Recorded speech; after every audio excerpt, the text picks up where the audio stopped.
Okay, I have a unit circle here, r equals 1. And what we're going to do now is we're going to get the coordinates for 3 different points, 30 degrees, 45 degrees, and 60 degrees. Okay, I'm going to show you a pretty cool little technique that some students showed me before that they used to actually memorize these. It's up to you if you want to use it or not, but here goes. You ready? So do this. Go 1, 2, 3, and then you do it again, but then you're here. 1, 2, 3, and now you're going to put everything over 2, over 2, over 2, over 2, over 2, over 2, over 2, and now you can take the square root of the numerators. However, the square root of 1 is just 1, so we'll leave that. And these are designed to be actually coordinate points, as you probably know. So what this tells me,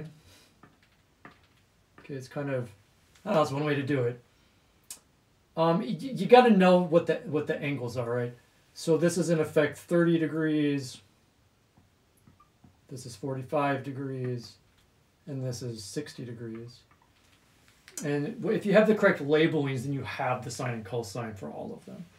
So just to show you a few examples, let's say if I try, let's go to 60, right? So what's the sine of 60 degrees? Well, once you have the coordinate points, you have it, because it's the y value, root 3 over 2. And, sorry about that, equal sign looks like it's a negative, not negative here.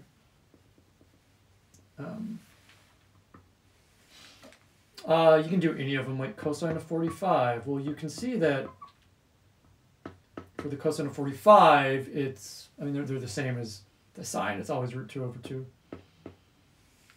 And, you know, I'm getting overexcited. You know, I'm like, my numbers aren't looking like numbers anymore. 45. My 5s were better when I was younger. I think it's pretty clear, right? There's a lot of patterns here, okay? You can kind of see the patterns. My point isn't necessarily right now how to be like, how did we do that? I showed you a little trick, but what I showed earlier in terms of like how we got the 30-degree triangle, well, the 60 degree is just an inversion of that, and those are the right labels for the 45, okay? But I want to actually take it to the next step, which is how do we then get all of them? Okay, well, you could continue this, but let me just pick one of them, and I'll pick the 60 because we haven't looked at that. You could do the 45, but it's a little more symmetric. So if I look at the 60-degree one, basically, see, if you're going to like make the triangle, you can make, where do I make it? Well, look, r is 1, so you're going up, and that has to be 1. And the idea is that you then go straight down, and that's going to give you the 60-degree triangle, okay? So this is 60, and we have the points labeled there, all right? And again, we get that from r equals 1. Now, not bad. That should be half of 1, close, right? Because x is a half, okay? But now let's look at all the key ones that are going to match this. So when I say match it, what do I mean? Here's what I mean. There's a match down here, okay?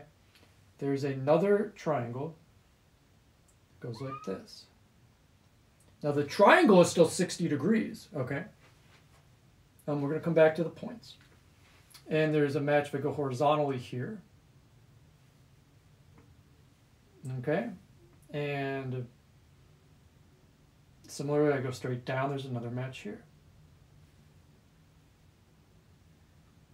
So what we have here, we basically have 4 triangles that are matches. What I mean by a match is because they're all 30, 60, 90, they're all going to have these values. Note that they all have an x with a magnitude of 1/2 and a y with a magnitude of root 3 over 2. So what we want to do is use that information to be able to get the sine and cosine of each of these angles. Well, what are the angles?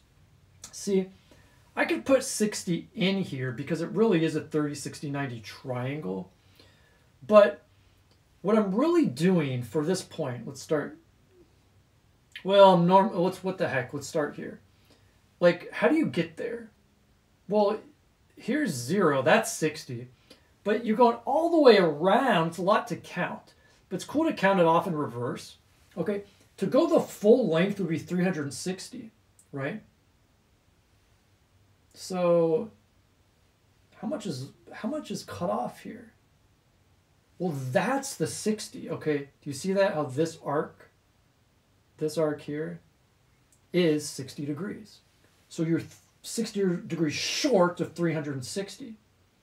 So if you like, you could say that this theta here, okay, even though the angle is 60 for the triangle, in effect we're looking at a theta of 330, it's minus 60, 300 degrees. Okay, it's really important to try to get that. Okay, some of the others may help if that's a little kind of like dicey. So what about this one? Well, this one is a little more straightforward because look, you've got the 180.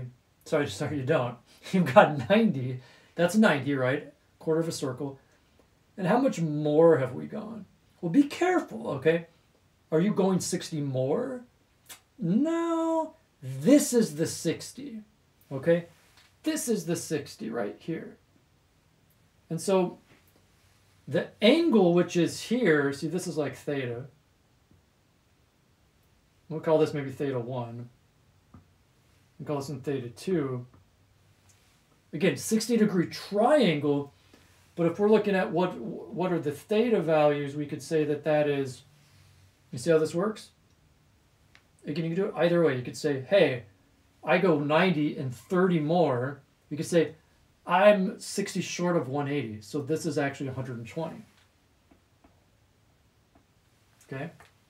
Because we're using like the knowledge of like 90 is a quarter of a circle, 180 is half a circle. Now what about this other one? Well, this one's a little more clear because you actually go the full 180 and it is in fact 60 more, right? Because I should have been using different colors, but if you look here for theta 3, okay, right, that's here. And we could say that theta 3, see, it's hard to do the overlap to make it look right. But the idea is that in the unit circle, you're counting 180 plus 60 more. That should be 240. Okay? Now, let's look at what are the coordinates of each of these points. Believe it or not, theta is actually the harder part, I think. The coordinates are straightforward once you know the core coordinates. What I mean is, look, if this is 1/2 root 3 over 2, well, what's this one? Well, the magnitudes are the same, okay? Because it's a 60, 30, 60, 90, 60, 30, 90. It's also this. The only question is, what are the signs? Like, what's negative? Well, if you're down here, you got to think x and y. Down in this quadrant, you're down, y is negative, but x is to the right, x is positive. So it's negative root 3 over 2. What about this one up here? We're to the left. What's negative to the left? You're up, so y is positive, but left, x is negative. So it's going to be, again, it's x comma y. I know it's going to have these values because the values are the same for each triangle. That's the symmetry that we're using. It's just the sign that's changed. So x is negative. And then this one down here, again, we've got the same 1/2 root 3 over 2. And again, I'm using that because I know every 60-degree triangle, okay, has x and y coordinates in the unit circle of 1/2 and root 3 over 2. They're both negative because you're left and down. So negative, negative. And the first time when you see this, it can be a little kind of disorienting. But once you get the symmetries down, it's actually pretty straightforward.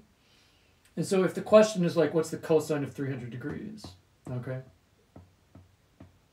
We just did the hard work. Okay, now it's easy. Why? Because cosine is x. So I come down to this point. X is 1/2. Okay. And I can check up here, cosine of 60, x is 1/2. Okay, what about the sine of 240 degrees? Again, that's here. Okay, I've already labeled it. I've got x comma y, sine is the y. It's negative root 3 over 2. Very nice. And let's try one up here. Sorry, I'm pausing because I'm like, what if I gave you the tangent? Could you get that? Could you get, based on all this information, the tangent of 120 degrees? It's the thing about math, right? Once you get something, it throws something new at you. We haven't talked about tangent today. We mentioned like SOHCAHTOA. And tangent, see, this is the tricky part. There are different ways to define tangent. And tangent of theta, by the way, can also be sine over cosine. That's the key. And so in this setup, that's y over x. And you can get that in some different ways. But if we look at y over x, it'd be root 3 over 2 divided by negative 1/2. I'll write that in. Root 3 over 2 divided by negative 1/2. A lot of ways you can simplify that, but if you multiply numerator and denominator by 2 over 1, the 2's cancel, and you get negative square root of 3. Okay, that one threw you for a loop. Like, that's okay because, like, it's not like ideal for tangent, the unit circle, but it really is for sine and cosine. So this is the idea, okay? And again, once these symmetries hit, like, you'll be surprised at what you can actually do. Like, if I could just throw in, like, another one, okay? Let me just see, like see if you can take these ideas to figure out something I may have mentioned, like the cosine of 135 degrees. Ooh, okay, so how does that work? Well, first of all, you got to know, where do you land, okay? So if I start here, okay, that's theta, I go up 90, and 45 more put me about here. Okay, that's 135, okay? But wait a minute, that is see, the key is, what's the triangle? Okay, the triangle is based on theta, what remains, where you could say not what I'm calling theta here, but it's based on what's left, which is 45 degrees. So that is a 45, 45, 90 triangle. I'm not going to draw it in because it will look a little messy here. I mean, I could, but if you imagine it, it doesn't really matter. What matters is knowing that it's 45 and then saying, hey, you know what? It's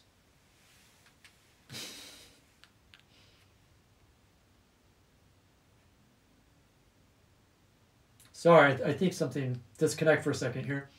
So I'll wrap this up. The key with getting this one is knowing that this one is a 45 degrees and that's root 2 over 2, okay? All the 45's cosines, no matter what it is, okay? 135, that's a 45, 45, 90 triangle. So you're living in a root 2 over 2 world. The only question is it positive or negative? Well, guess what? That quadrant, you can tell, x, cosine's x, it's negative. Similarly, sine, 135 degrees. You're in that same quadrant, same point, same value, root 2 over 2, but now it's positive because sine is y value, which is up. Okay? So it's a lot to digest. It's a lot to try to, like, get your mind around. But you keep working on it, you'll start to get used to the symmetries. You'll start to get used to some of these values, and it will start to gel, okay? It's not something that comes easily. This is it's a, like, big topic, and it takes some work and effort, but just practice problems, check yourself, use the calculator to help you, okay? You're going to have to do it without a calculator, though, and try to enjoy it, too, because what you're entering here is kind of something really beautiful. It's all waves. It's understanding all waves in nature. I mean, every single one. They can all be written in terms of the sine function. And it's this here. It's keyed in with the unit circle. It's the periodicity of going around and around and around and around and seeing how a value, like the y value, goes up and then it goes down. It goes down again, but it's negative, and it goes up again, but it's still negative. Now it goes up again and it's positive, and that pattern makes a wave pattern, okay? And it really is the waves in nature, okay? Electromagnetic waves, sine waves, there are sine waves, water waves, everything.